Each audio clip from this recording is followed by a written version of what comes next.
নমস্কাৰ দৰ্শকসকল আপোনালোকক স্বাগতম জনাইছোঁ ফকতীয়া নিউজ চেনেললৈ আপোনালোকৰ লগত আজি এটা নতুন বিষয়ৰ বিষয়ে আমি আলোচনা কৰিম আমাৰ লগত আজি কিছুমান অতিথি আছে আপোনালোকক চিনাকি কৰাই দিবলৈ লৈছোঁ এয়া হৈছে সৌন্দৰ্য বিশেষজ্ঞ মালতী হাজৰিকা হয় নমস্কাৰ এয়া হৈছে চৰ্মৰোগ বিশেষজ্ঞ নামটো কি আছিল আপোনাৰ মন পৰিছে বুনুৰমালা হাজৰিকা নমস্কাৰ আৰু আমাৰ লগত আজি এজন নতুন মুখ্য অতিথি আছে আমি তেওঁক স্বাগতম জনাইছোঁ আহ আহক যাব পৰা হৈছে নে হয় আহক হৈছে কেমেৰা দিছে ঠাণ্ডা বসি নে কি কয় আপোনালোকে চাহ কাপ কাপ হয় কেমেৰা দেখ হয় দৰ্শকসকল এয়া হৈছে মেকআপ আৰ্টিষ্ট খতিৰাম হাজৰিকা আৰু এৱে ৰাণুমণ্ডলক মেকআপ কৰিছিল যাৰ কাৰণে ৰাণুমণ্ডলৰ ফটোখন হিট হৈছিল হয় আমি আজি আলোচনা কৰিম ৰাণুমণ্ডল হিট হোৱাৰ বিষয়ে আপোনালোক সকলোৰে লগত আমি আলোচনা কৰিম কিছুমান কথা প্ৰথমে আপোনাক সুধিবলৈ আপুনি ৰাণুমণ্ডলক মেকআপ কৰাৰ সময়ত কি সামগ্ৰী মানে ব্যৱহাৰ কৰিছিল আপুনি যাৰ কাৰণে তেওঁ ইমান হিট হ'বলৈ পাৰে সামগ্ৰী ঘৰুৱা আছিল হালধি আছে আমাৰ হালধি বটা আছিল তাৰ লগত পাইজৰ মিক্স দিয়া হৈছিল হালধি বটাৰ লগত পাইজৰ মিক্স দিয়া হৈছিল হয় লগতে আছিল বিভিন্ন ধৰণৰ আমাৰ যে জলকীয়াৰ পাত থাকে যে জলকীয়াৰ পাত চাহপাতেৰে মিক্স কৰি মুখত লগোৱা আছিল এনেকুৱাবিলাক ঘৰুৱা বস্তু আছিলে আৰু আমাৰ হয় এইবিলাকেই আৰু তেওঁ নাম লৈছেতো মোৰ নাম এই শেখৰ আগত মোৰ নাম কৈছে মেকআপৰ কথাটো কৈছে আৰু আপুনি তেওঁক মেকআপৰ সময়ত আপুনি কেনেকুৱা ধৰণৰ মানে কি মানে আৰু লগতে আৰু বেলেগভাৱে কি ব্যৱস্থা লৈছিল বা কেনেকুৱা কি কৰিছিল আপুনি এই ফেচবুকত পষ্টটো ময়ে দিছিলোঁ তেওঁৰ ৰাণুমণ্ডলৰ বহুতে মোক বেয়া পাইছে পষ্টটো দিয়াৰ কাৰণে বেলেগক শ্বেয়াৰ কৰা নাই তেওঁক শ্বেয়াৰ কৰিলোঁ আজি মানুহ অসমখনে তেনেকুৱা নে গতিকে মানুহে বেয়া পাইছে আপোনাৰ ব্যক্তিগত মতামত জনাব আপুনি ফটোখন ভিডিঅ' আপোনাৰ মানে কেনেকুৱা এটা আপোনাক কোনোবাই ব্যক্তিগতভাৱে কোনোবাই ফিডবেক দিছে নেকি আপুনি সেই বিষয়ে আমাক কিছু তথ্য তেনেকুৱা নাই মানুহৰতো এখন অসম হয় মানুহেতো আলোচনা কৰিব এইটো বেয়া এইটো ভাল মই সেইবিলাক কেয়াৰ নকৰোঁ তথাপিও আমি অসমতো আছোঁ আমিও আছোঁ আপোনাক মই কোৱা নাই মই আপোনাৰ লগত মই কোৱা নাই মই নিউজ চেনেলত কৈছোঁ কাজিয়া সৃষ্টি নকৰোঁ আমি এটা আপোনালোকক প্ৰশ্ন সুধিব যায় আছোঁ আপোনাৰ কথা আহি জনাই ল'ব বলীউডত সেইবিলাক নাই বলীউডত আমাৰ চিষ্টেমবিলাক অলপ বেলেগ হয় নে অসমত এইবিলাক হয় আৰু হয় আপোনাৰ ওচৰলৈ আমি আহিম আমি এতিয়া যাবলৈ ওলাইছোঁ সৌন্দৰ্য বিশেষজ্ঞ হাজৰিকা বাইদেউৰ ওচৰলৈ আপুনি কওক মানে ৰাণুমণ্ডল হিট যে হ'ল কিয় হিট হ'ল বা কিহৰ কাৰণে হিট হ'ল আপুনি কিছু জনাব নেকি সিহঁতে বহুত মেকআপ কৰিছিল আৰু তাৰ লগত ইমান লেভেল সেই মেকআপটো কিন্তু মই কৰিছিলোঁ আপোনাৰ ওচৰত আহিম এইবাৰ আমি যাম কাকতিৰ ওচৰলৈ চৰ্মৰোগ বিশেষজ্ঞ যিহেতু আপুনি আমাক এতিয়া জনাওক তেওঁৰ চৰ্মৰোগ সম্বন্ধীয় কিবা বেমাৰ বা তেওঁৰ কিবা মানে ধৰক মানে কিছুমান ছালৰ বেমাৰ আপুনি থাকিব পাৰে বুলি ভাবে নেকি আপোনাৰ মনত ধৰক কিবা ভাবে আপুনি হয় তেখেতৰ চৰ্মৰোগ আছে তেওঁৰ স্কিনত বহুত প্ৰব্লেম দেখা দিছে মেকআপ কৰাৰ পাছতো সেইবিলাক থাকিব আপোনালোকে সেইবিলাক দেখা পালে মানে ফটোৰ জৰিয়তে আপোনালোকে গম পাইছে ফটোবিলাক যেতিয়া জুম কৰি চাব আপুনিও হয়তো দেখিছে যেতিয়া তেতিয়া মানে ডাইৰেক্ট দেখা পোৱা হৈছে এখেতে কি মেকআপ কৰিছে নাজানো কেমেৰাৰ প্ৰব্লেম হ'ব পাৰে আপোনাৰ সেইটো কেমেৰাৰ প্ৰব্লেম হ'ব পাৰে সেইটোৰ লগত মেকআপৰ প্ৰব্লেম হ'ব পাৰে মই মেকআপ কৰিছোঁ সেইটো কেমেৰাৰ প্ৰব্লেম হ'ব পাৰে এই ৰ'বক এই চেনেলৰ মালিক কোননো মালিক কোনো নহয় তেওঁ মোৰ বিষয়ে কিয় ক'ব মালিক মই আজি আপুনি ডাঙৰ চেনেল নহয় মই বলীউডত বহুত চেনেল কৰিছোঁ শুনক মই বলীউডত বহুত ডাঙৰ চেনেলত মই ইণ্টাৰভিউ কৰিছোঁ আপোনাক মেকআপৰ নাম আছে আমি নমস্কাৰ জনাইছোঁ আপোনাক তেওঁ সেনেকৈ ক'লে নহ'ব নহয় চেনেল মোৰ আপোনালোক মোৰ অতিথি মোৰ কথা শুনিব লাগে তেওঁ কিয় সেনেকৈ ক'ব তেওঁ সেনেকৈ ক'লে নহ'ব নহয় ঠিক আছে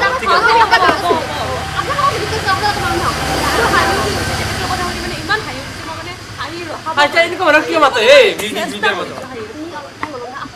মাতিব নালাগে আমাৰ বলীউডত এনেকুৱা মানুহ বহুত নাই আপোনাৰ লগত আমি পিছত নেক্সট কথা পাতিম এতিয়া আমাৰ মেকআপ আৰ্টিষ্টৰ ওচৰলৈ আহিছোঁ হয় আপুনি যিহেতু ৰাণুমণ্ডলক মেকআপ কৰিছিল হয় ৰাণুমণ্ডল বুলি নহয় মই বহুত ডাঙৰ আৰ্টিষ্টক মেকআপ কৰিছোঁ শৰ্মা খানক কৰিছোঁ নাই মই কোৱাখিনি কৰিছোঁ ঠিক আছে মই ডাঙৰ আৰ্টিষ্টক মেকআপ কৰিছোঁ প্ৰশ্ন এটা সুধিবলৈ যিহেতু ফটোখন তেখেতৰ বহুত জনপ্ৰিয় হৈছে আৰু মানুহবিলাকে ভাল পোৱা নাছিল কিন্তু জনপ্ৰিয় হৈছে তেওঁৰ লগত মেকআপৰ সময়ত আপোনাৰ এটা অভিজ্ঞতাৰ বিষয়ে আমাক জনাব অভিজ্ঞতা বুলি কওঁতে তেওঁৰ মুখৰ চেণ্ট আছিল বৰ ভয়ংকৰ চেণ্ট আছিল মুখৰ মানে আপুনি এইটোৱে ক'ব বিচাৰিছে যে তেখেতে দাঁত ব্ৰাছ কৰা নাছিল দাঁত ব্ৰাছ কৰিছিল মুখৰ চেণ্ট থাকিব পাৰে মুখৰ চেণ্ট থাকিব পাৰে আপুনি কি মেকআপ কৰিলে আপুনি এওঁলোকে বুজি পাৰে মুখৰ চেণ্ট থাকিব পাৰে এই এনেকৈ মাতছে এই নাচনে আপুনি যে মেকআপ কৰিছিল আপুনি যে ক'লে মুখৰ চেণ্ট আছিল তেওঁ আপুনি মুখৰ চেণ্ট আছিল বা গেলা চেণ্ট মানুহৰ দাঁত মাজিলে যে মুখৰ চেণ্ট বন্ধ হ'ব সেইটো নহয় আজিকালি মানে দাঁত মাজে আপোনাৰ কি মেকআপ কৰিছে আমাৰ পিছে আপুনি? আপোনালোকৰ অসমত দাঁত মাজে টিট মাছ নেকি এঙাৰ নে দাঁত মাজে আমাৰ বলিউডত সেইবিলাক না বোলে ডাঙৰ ডাঙৰ টেকনিচিয়ানৰ হেৰি মেডিচিন থাকে চেন থকা বুলি ক'লে আপুনি হয়। কেনেকুৱা ধৰক ধৰক আপুনি ৰজনীগন্ধা শিখৰ বা আপুনি গেলাৰ চেন কেনেকুৱা আছে বা ধৰক এটা যি দাঁত নামাজিলে এটা পচা পচা বেয়া গোন্ধ এটা ওলায় কোনটো গোন্ধ পাইছিল আপুনি মানে তেওঁ ৰজনীগন্ধা খোৱা নাছিল তেওঁ মই বিমল খাইছিল বিমল খালে অলপ বেয়া চেণ্ট ওলায় আমাৰ বলিউডতো ৰজনী খায় ন সলমান ৰাজে শ্বাহৰুখ ৰাজে ৰজনী খায় হয় হয় সেইবিলাক বেলেগ কথা সেইবিলাক আপুনি অলপ মনত থাকক আপুনি বুজি পোৱা নাই বিমলৰ একচুৱেলি বিমলৰ বাছ ওলায় কিন্তু আমাৰ শ্বাহৰুখ দা সলমান আমিৰ ইহঁততো ৰজনী হয় ৰজনীৰ কোনোদিন চেণ্ট নাই ৰজনীৰ এটা ব্ৰেণ্ড আছে কিন্তু বিমল শিখৰৰ ব্ৰেণ্ড আছে দেই শিখৰ আমাৰ শিখৰ বিমলৰ কথা কোৱা নাই কিন্তু এইখিনি টাইম এটা বিৰতি লৈ লওঁ বিৰতিৰ পিছত পুনৰ আপোনাৰ ফকতীয়া নিউজ আপুনি এনেকৈ ক'ব নালাগে হয় দৰ্শকসকল আপোনালোকৰ যদি মুখৰ গোন্ধ আছে তেতিয়াহ'লে ব্যৱহাৰ কৰক শিখৰ টেন নমস্কাৰ দৰ্শকসকল বিৰতিৰ পিছত পুনৰ স্বাগতম জনাইছোঁ ফকতীয়া নিউজ চেনেললৈ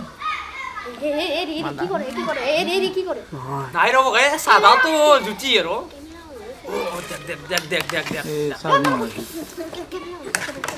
এইটো মানুহ কিয় নাই এতিয়া নিউজৰ লগত ঘূৰাবাই এতিয়া মানুহ আনিব নালাগে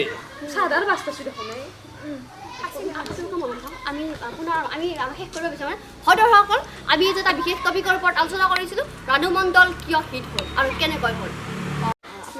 এতিয়া আমি যাবলৈ লৈছোঁ সৌন্দৰ্য বিশেষজ্ঞ হাজৰিকাৰ ওচৰলৈ আপুনি মানে সৌন্দৰ্যৰ বিশেষজ্ঞ যিহেতু ৰাণু মণ্ডলৰ সৌন্দৰ্যৰ ক্ষেত্ৰত আপুনি কেনেকুৱা ধৰণৰ বা তেওঁ হিট হ'ল যে তেওঁৰ কেনেকুৱা সৌন্দৰ্যৰ কাৰণে বা কিহৰ কাৰণে হিট হ'ল আপুনি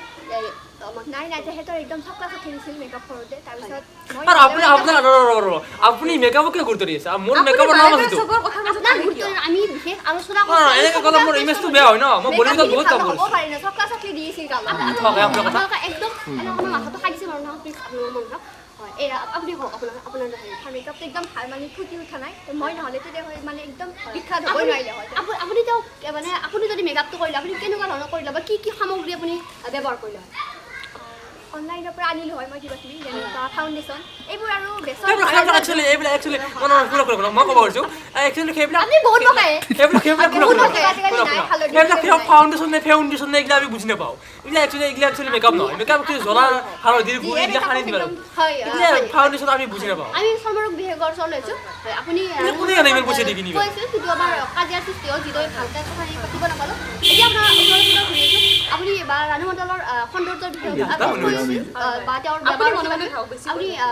কিছু আমাক জনাব হয় কি ক'লে মই কৈছিলোঁ বুজি নাপালোঁ হয় দুবাৰ ক'ব অলপ একচুৱেলি বেয়া বুজি নাপায় কালি কম শুনে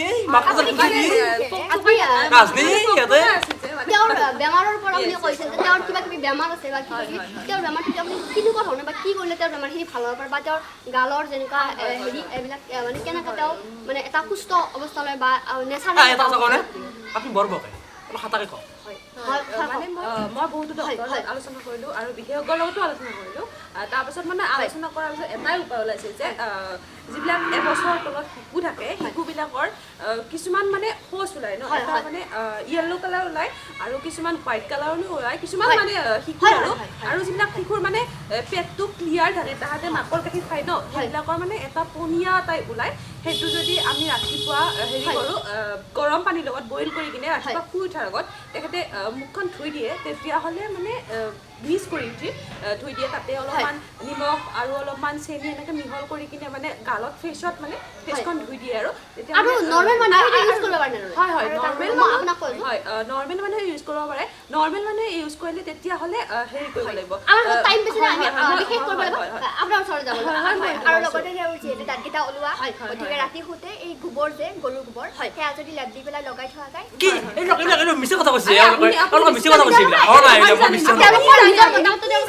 আপুনি বহি থাকক আপুনি চাহ সাজিটো আপুনি বহি থাকক নহয় নহয় আৰু এটা কথা দেই মই বেয়া পাইছোঁ আমাৰ বলিউডত কিন্তু চাহ এটা দেই মিডিয়াৰ মাজত আপোনালোকে চাহ এটা দিয়া নাই বাহিৰত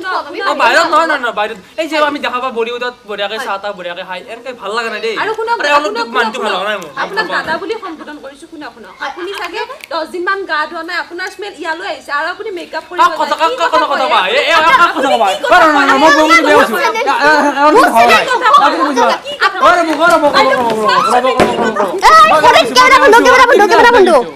নমস্কাৰ হাই একচুৱেলি আমি ভিডিঅ'টো এণ্টাৰটেইনমেণ্টৰ কাৰণে বনাইছিলোঁ আৰু কাকো ব্যক্তিগতভাৱে আমাৰ দুখ দিয়াৰ কোনো চেষ্টা আমাৰ নাছিল আপোনালোকে যদি আমাৰ কিবা ভুল ভ্ৰান্তি হৈছে তেতিয়াহ'লে আমাক ক্ষমা কৰি দিব আৰু আমাৰ ভিডিঅ'বিলাক যদি ভাল লাগে তেতিয়াহ'লে ভিডিঅ'বিলাক লাইক কৰিব কমেণ্ট কৰিব শ্বেয়াৰ কৰিব ছাবস্ক্ৰাইব কৰিব আৰু বেল আইকনটো দবাই দিব